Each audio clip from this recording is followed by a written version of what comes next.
नमस्कार दोस्तों, स्वागत आपका हमारे चैनल पर। हमारी आज की कहानी है इतिहास खुद को दोहराता है। मस्ती में कंधे पर कॉलेज का बैग लटकाए दिया कान में मोबाइल का ईयरफोन लगाकर एफएम पर गाने सुनती हुई मेट्रो से उतरी। स्वचालित सीढ़ियों से नीचे आकर उसने इधर-उधर देखा, पर रोहन कहीं नजर नहीं आया। अपने बालों में हाथ फेरती दिया मन ही मन सोचने लगी कि रोहन कभी भी टाइम पर नहीं पहुंचता है, हमेशा इंतजार करवाता है। आज फिर लेट। गुस्से से भरी दिया ने फोन मिलाकर अपना सारा गुस्सा रोहन पर उतार दिया। बेचारा रोहन जवाब भी नहीं दे सका, बस इतना कह पाया, ट्रैफिक में फंस गया हूँ। दिया फोन पर ही रोहन को एक छोटे बालक की तरह डांटती रही और बेचारा रोहन चुपचाप डांट सुनता रहा। उसकी हिम्मत नहीं हुई कि फोन काट दे। 5 मिनट बाद फिर कार ने दिया के पास आकर हल्का सा हॉर्न बजाया। गर्दन झटक कर दिया ने कार का दरवाजा खोला और उसमें बैठ गई, लेकिन उसका गुस्सा शांत नहीं हुआ। जल्दी नहीं आ सकते थे, जानते हो, अकेली खूबसूरत जवान लड़की सड़क के किनारे किसी का इंतजार कर रही हो तो आते जाते लोग कैसे घूर कर देखते हैं, कितना अजीब लगता है। लेकिन तुम्हें क्या, लड़के हो, रास्ते में कहीं अटक गए होगे किसी खूबसूरत कन्या को देखने के लिए। अरे बाबा, शांत हो जाओ, मेरी बात तो सुनो। मुंबई शहर के ट्रैफिक का हाल तो तुम्हें मालूम है, कहीं भी भीड़ में फंस सकते हैं। ट्रैफिक का बहाना मत बनाओ, मैं भी मुंबई में ही रहती हूँ। तुम तो मेट्रो में आ गई, ट्रैफिक का पता ही नहीं चला, लेकिन मैं तो सड़क पर कार चला रहा था।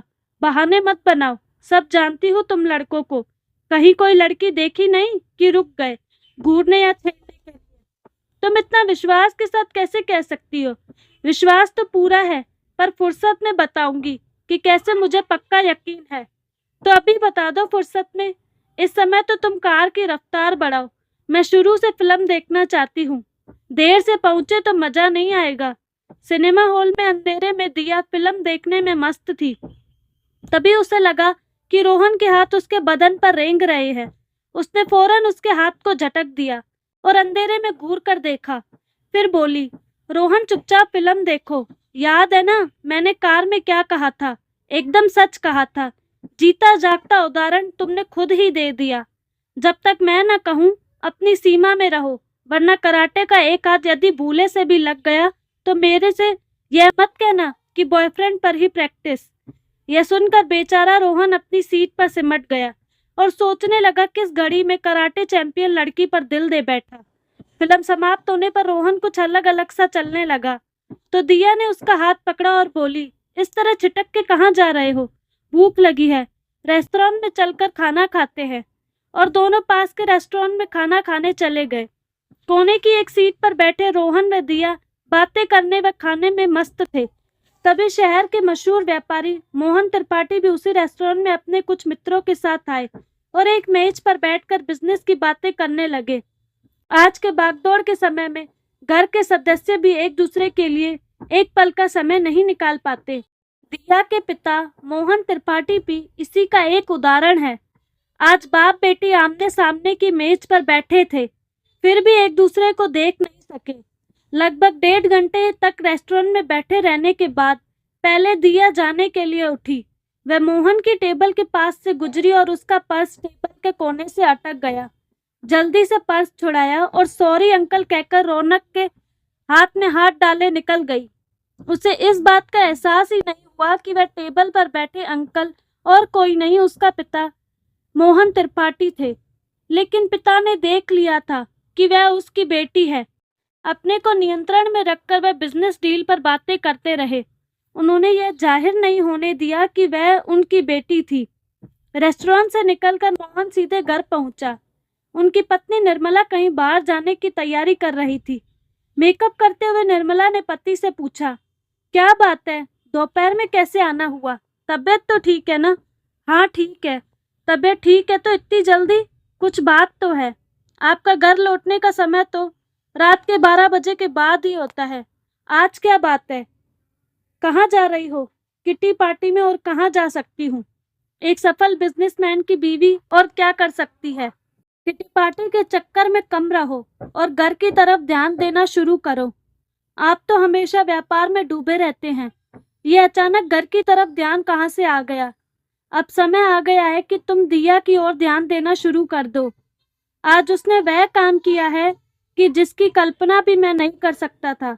मैं समझी नहीं, उसने कौन सा ऐसा काम कर दिया? खुलकर बताइए। क्या बताऊं? कहाँ से बात शुरू करूं? मुझे तो बात बताते हुए भी शर्म आ रही है। मेरी समझ में कुछ नहीं आ रहा कि आप क्या बताना चाहते हैं। निर्मला, जो अब तक मेकअप में व्यस्त थी, पति की तरफ पलटकर हैरानी से देखने लगी। निर्मला, तुम्हारी बेटी के रंग ढंग आजकल सही नहीं है। मोहन त्रिपाठी तमतमाते हुए बोले। खुल्लम खुल्ला एक लड़के के हाथों में हाथ डाले शहर में घूम रही है। उसे इतना भी होश नहीं था कि उसका बाप सामने खड़ा है। कुछ देर तक निर्मला मोहन को घूरती रही, फिर बोली, देखिए, आपकी यह नाराजगी और क्रोध सेहत के लिए अच्छा नहीं है। थोड़ी शांति के साथ इस विषय पर सोचे और धीमी आवाज में बात करे। इस पर मोहन त्रिपाठी का पारा 7वें आसमान पर पहुंच गया। चेहरा लाल हो गया और ब्लड प्रेशर ऊपर हो गया। निर्मला ने पति को दवाई दी और सहारा देकर बिस्तर पर लेटाया। खुद का किटी पार्टी में जाने का प्रोग्राम तक कैंसिल कर दिया। मोहन त्रिपाठी को चैन नहीं था। उसने फिर से निर्मला से दिया की बात शुरू कर दी। अब निर्मला, जो इस विषय को टालना चाहती थी, ने कहना भी शुरू कर दिया। आप इस बात को इतना क्यों तुल दे रहे हो? मैं रोहन से मिल चुकी हूँ। आजकल लड़का लड़की में कोई अंतर नहीं है। कॉलेज में एक साथ पढ़ते हैं, एक साथ रहने घूमने फिरने में कोई ऐतराज नहीं करते। और फिर मुझे अपनी बेटी पर पूरा भरोसा है कि वह कोई गलत काम नहीं कर सकती। मैंने उसे पूरी ट्रेनिंग दे रखी है। आपको मालूम भी नहीं है, वह कराटे जानती है और 2 बार मंचलों पर कराटे का इस्तेमाल भी कर चुकी है। निर्मला, तुम दिया के गलत काम में उसका साथ दे रही हो। मोहन त्रिपाठी ने तमतमाते हुए बीच में बात काटी। मैं आपसे बार बार शांत होने के लिए कह रही हूँ और आप हैं कि एक ही बात को रटे जा रहे हैं। आखिर वह है तो आप ही की बेटी, तो आपसे अलग कैसे हो सकती है? आप अपनी जवानी के दिनों को याद कीजिए। 23 साल पहले आप क्या थे? एक अमीर बाप की बिगड़ी औलाद जो महज मौज मस्ती के लिए कॉलेज आया जाता था। आपने कभी कोई क्लास भी अटेंड की थी? याद करके बता सकते हैं मुझे? तुम कहना क्या चाहती हो? वही जो आप मुझसे सुनना चाह रहे थे। आपका ज्यादातर समय लड़कियों के कॉलेज के सामने गुजरता था। आपने कितनी लड़कियों को छेड़ा था, शायद गिनती भी नहीं कर सकते। मैं भी उन्हीं में से एक थी। आते जाते लड़कियों को छेड़ना, फप्तियां कसना, ये आप और आपकी मंडली का प्रिय काम था। छटे हुए गुंडे थे आप। सब इसीलिए हर लड़की घबराती थी और मेरा तो जीना ही हराम कर दिया था आपने। मैं कमजोर थी क्योंकि मेरा बाप गरीब था और भाई आपकी हरकतों का जवाब देने वाला नहीं था। इसीलिए आपकी हरकतों को नजरअंदाज करती रही। हद तो तब हो गई जब मेरे घर की गली में आपने डेरा जमा लिया था। आते जाते मेरा हाथ पकड़ लेते थे।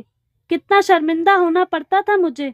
मेरे माँ बाप पर क्या बीतती थी, आपने कभी सोचा था? मेरा हाथ पकड़कर खी खी कर पूरी गुंडों की टोली के साथ हंसते थे। शर्म के मारे जब 2 सप्ताह तक मैं घर से नहीं निकली तो आप मेरे घर में घुस आए। कभी सोचने की कोशिश भी की? शायद नहीं की होगी आपने कि क्या बीती होगी मेरे माँ बाप पर। और आज मुझसे कह रहे हैं कि मैं अपनी बेटी को संभालूं। खून आपका भी है, कुछ तो बाप के गुण बच्चों में जाएंगे। लेकिन मैं खुद सतर्क हूँ क्योंकि मैं खुद भुगत चुकी हूँ कि इन हालात में लड़की और उसके माता पिता पर क्या बीतती है। इतिहास तो खुद को दोहराता है। आज से 23 साल पहले जब उस दिन सब हद पार करके आप मेरे घर में घुसे थे कि शरीफ बाप क्या कर लेगा और अपनी मनमानी कर लेंगे, तब मैं अपने कमरे में पढ़ रही थी और कमरे में आकर आपने मेरा हाथ पकड़ लिया था। मैं चिल्ला पड़ी थी। पड़ोस में सुषमा आंटी ने देख लिया था। उनके शोर मचाने पर आसपास की सारी औरतें जमा हो गई थी। जमकर आपकी धुनाई भी की थी। शायद आप उस घटना को भूल गए होंगे, लेकिन मैं आज तक नहीं भूली। मोहल्ले की औरतों ने आपकी चप्पलें, जूतों, झाड़ू से जमकर पिटाई की थी। सारे कपड़े तक फट गए थे।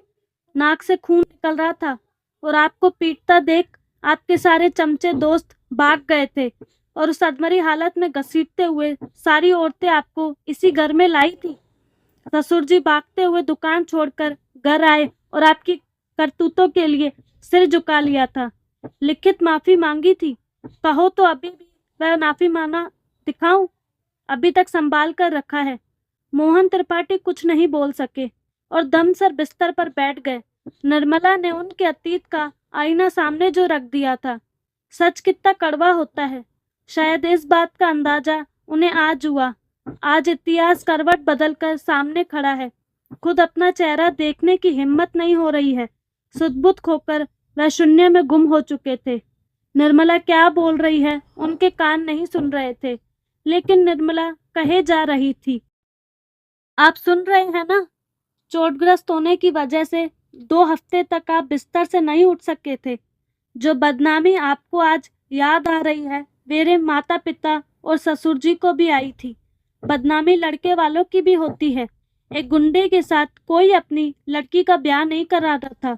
चारों तरफ से नकारने के बाद सिर्फ 2 ही रास्ते थे आपके पास, या तो किसी गुंडे की बहन से शादी करते या कुंवारे रहकर सारी उम्र गुंडागर्दी करते। जिस बाप की लड़की के पीछे गुंडा लग जाए वह कर भी क्या सकता था। ससुर जी ने जब सब रास्ते बंद देखकर मेरा हाथ मेरे पिता से मांगा तो मजबूरी से दबकर एक गुंडे को न चाहते हुए भी उन्हें अपना दामाद स्वीकार करना पड़ा। कहते कहते निर्मला भी पलंग का पाया पकड़कर सुबक कर रोने लगी।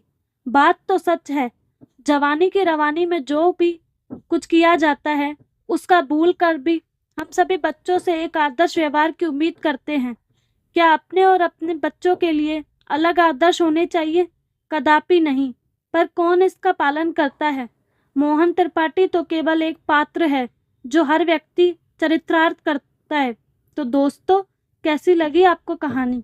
अपनी राय कमेंट बॉक्स में ज़रूर दीजिएगा।